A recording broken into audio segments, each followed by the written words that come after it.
for professional, so that means there's lots of choices for the next category. Who was the biggest flop / worst wrestler of 2024? Welcome back, guys, to Pog Wrestling. We narrowed it down to 4, as you do on YouTube. 4 picture polls is your allocation, so we had to get 4 people in there, and we've got a good 4 people as my throat is completely flopping at the worst moment. I flopped. I mean, I don't know what's going on there. There's 4 different voices. But you know what, right? Jericho, Nia Jax, Okada, Tonga Loa. I think we could all agree, even though the WWE fucking fanboys in the comments won't, everyone on this list has had a shock in 2024. They've been abysmal. Yep. They've been abysmal. Now, if I had to say out of the 4 who's had the best moments, I'd actually go with the guys leading this poll. But unfortunately, I mean, that happened towards the end of the year, and pretty much his beginning was just diabolical. Yeah. Plus, I'm also factoring in that he has dropped the ball big time when it comes to numbers, when it comes to ratings. I mean, Jericho, when AEW started, arguably their biggest draw. I mean, at this point, he's probably the person that is most wanted on the TV screen by the audience.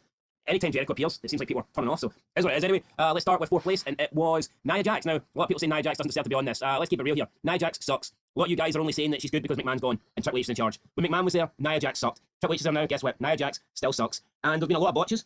There's been a lot of bad matches, but I mean, the worst for me is that Survivor Series match. That wasn't a bad match. That wasn't a couple of botches. That was one of the worst big match, premium live events, live pay-per-view matches I think I've ever seen. Yeah. And Nia Jax was the worst performer in it by far. People were saying, oh, it was just one little cheer shot with Nia. No, it was the entire match. She fucking sucked. Looked like she was wrestling underwater. 9%, by my eyes, could have easily won this poll. Yeah, no, I totally agree. Nia Jax, I mean, the pro, Tiffany. She had an awful fucking worker. With people commenting, right? Oh, she had one bad moment the entire year. You know what? No, the reality is, see this list, it's consisting of, you've got Jericho, right? His stand-ups have just fucking nosedive. He's got that go-away heat. You've got Nia Jax and Tonga Loa, who cannot work and are just fucking botch fests, right? Then you've got Okada, who's on the big-ass contract, $5 million a year, finally gets this American, you know, mainstream rub, so to speak, with the Diddy Fuse. And what's he done? Flopped. I think everyone here has flopped for different reasons. But Tonga Loa and Nia Jax, they're horrific in ring. They can't work and all they do is botch. She's literally like the female version of him, and he's like the male version of her. So, again, is it any surprise that they both got the lowest percentage here? No, because everyone is just going to go AEW. Aye, so yeah, not surprised that Nia Jax is the lowest. Then we move into 3rd place. It's Tonga Loa. This guy, from the beginning of his career, his debut, has been a fucking disaster. He botched his debut, he didn't pull the referee at the ring quick enough. Then it made the referee look like a dumbass for not counting, so he messes that up. Who could forget that low blow that he attempts on Kevin Owens and punches his fellow Bloodline member on the top of the head? You know, just absolute awful worker. Even when it came to the Survivor Series match, they had this guy come in at the end, and that tells you everything you need to know. Yeah, and because the jobbers, no, the shitty members normally start the match. Yeah, but he comes in at the end because they don't trust him enough to work a long match. And then even when he came out, he never got... You look at the rest of them, right? The rest of them all get a wee flurry of offense. This guy spent the entire time he had outside just putting weapons in the ring.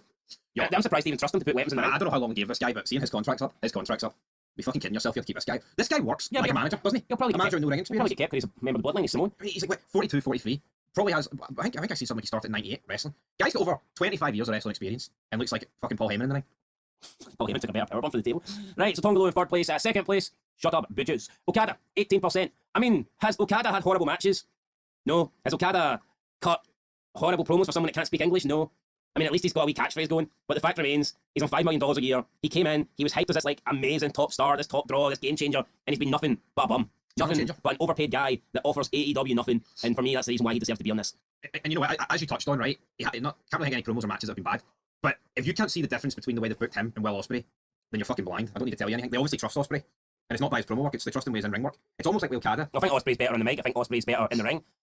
I think Ospreay just looks a bit more marketable than Okada. Okada's got a very strange look. He's like slightly taller than the average Japanese guy, but very lanky. He's just, I don't think he's a good for me as a professional wrestler, but yeah, he's in 2nd place. Then in 1st place, the winner of this, you don't really want to win this, but he's won it anyway. It is Chris Jericho, breaking the walls down. Jericho winning the flop / worst wrestler of 2024 in the FOG Awards. So yeah, Chris Jericho, guy's good at reinventing himself. He's had a great career. Believe it or not, he's one of my all-time favourites. But the last few years of his career have been awful, and this might be the worst one yet. Leaves the game before the game leaves you, as Jamie Carragher once said. I tell you what, Chris Jericho, see if he just retired after his AEW World title run. You'd be like, holy fuck, what a career, spanning 30 years, numerous decades, numerous eras, helped build up AEW at the start, but see now, it's like, what's actually happened? You know what I think killed Jericho, right? He pretty much went from being world champion, right, with, what was the group called? Not the Inner, was it the Inner Circle? The Inner Circle. He went with the Inner Circle group, right, and then see pretty much immediately when he lost the belt, he created the Jericho Appreciation Society, and all he did was wrestle fucking jobbers to try and put them over, and it killed him. Yeah, I mean, at least the Inner Circle's a decent sounding name. No. The Jericho Appreciation Society, where was that ever going? See if The Rock, right, came back from WWE and joined the New Bloodline, and was wrestling fucking Johnny Gargano, and the Rock stock would drop. And Angel Garza and was losing every week, and then he created a new faction with some big tall guy, some big black guy. It would it'd fucking sink, man. It'd sink like a rock to the bottom of the river. It's not, is Jericho the worst wrestler of 2024? No.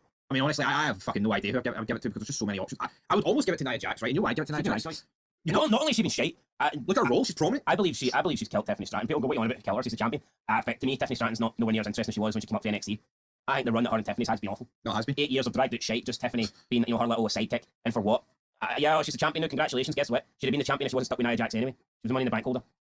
To me, and it's hard to prove because people just go to talk about she's a champion, but I think Tiffany Stratton's main roster run has been pretty shit.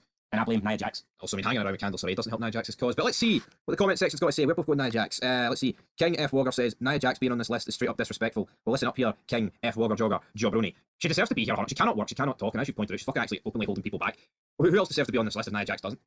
You know, I mean, it would be very easy, right, to pick like the low-hanging fruit, like someone in TNA whose name we don't know, but we're picking people who's actually got fucking prominent roles and big names. You've got a guy in the bloodline, a guy worth 5 million, a woman who's literally been the champion for the bulk of this year. And an actual legend. Yeah, so Everyone on this list deserves to be on this list. we can't pick someone from the fucking bingo halls. Yeah, Lewacko Kid says no idea who the bottom one is. You're not missing anything. SJ4 mate, Nia Jax has had more momentum than anyone from just lies. No, but say she's getting more momentum, right? But she doesn't. What the fuck does that prove? Well, momentum. Someone can be forced down your throat. That's just straight up. I'm a WWE fanboy. Anyone in WWE is better than anybody from AEW.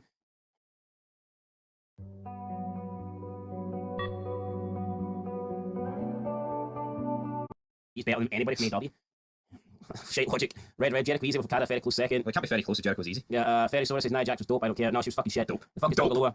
Tonga Loa's the guy that botches in the bloodline. Sampras Doodles. See the fact people don't even know who fucking Tonga Loa is? Sampras Doodles, of course, I choose the biggest botcher in wrestling history, Tonga Loa. Beer guy. Okada, he does nada, just a boring job with a catchphrase. Beach. Slow as a week in jail, in the ring. No charisma. Was going to vote for Jericho, but remember he was actually good back in the day. King of I mean, listen, if we were remembering what they done back in the day, Jericho would never be on this list ever. No. So, I mean, that's what it is. It was 2024. Jericho, I'll be honest, he sucked. Be Humble says Nia Jax / Okada don't deserve to be on this list. Nia Jax had one bad botch, and Okada had a terrible gimmick thanks to Tony Khan. Well, I think you can get a terrible gimmick, make the most of it. Yep. No, it's like, why don't we... What's his gimmick? Isn't he really? Oh, the Rainmaker? Where do you draw the line? Oh, you know, Tonga Loa's botching because Triple H put him in a prominent role and he's not used to it. Oh, is that Triple H's fault? No, it's fucking Tonga Loa's fault. It's Okada's fault. Yeah, I mean... You can fucking... Oh, Nia Jax is botching. Triple H shouldn't have put her in that role. She only had one bad botch. John Mean says, why is Nia Jax on this list? No Six says, why is Nia Jax on the list? Just watch Survivor Series. Now, that match will tell you everything you need to know about why Nia Jax... Name me one good promo. Name me one good match. No, genuinely, there's none. She's a big fat fuck that botches every single time she's in the ring. That's pretty much Charisma fatty as well. Never cut a good promo in her career. No. Okada's 100% worse than who? I need to know. And then Nia Jax is irritating like a big Scotty. So, yeah. Shite options. Well, I mean, they're good options, but they're shite because they're bad and they're botchy and they're floppy. So that's where we're going to leave it. We're going with Nia Jax. I mean, honestly, people pretending that Nia Jax should be like... It's almost like we've picked fucking Prime Austin here in like 99 to be on the Worst Guy of the Year award. Come on. Have a word, man. Anyone with fucking 2 brain cells watching that? You're right. We said it at the time. See if the men put on that War Games match. WWE would have been shut down the next day. The people would be calling for them to be released. Yep. But Nia Jax, I mean... So let's treat them equally. Everyone wants to pretend that Nia Jax is great. It doesn't make any sense to me. Not anyway, a chance. Jericho, unfortunately, wins this poll. But he's still the biggest legend deal. I mean, these three combined will never even come close to Jericho. Oh, fuck, aye. So... Absolutely. Anyway, guys, till then, peace.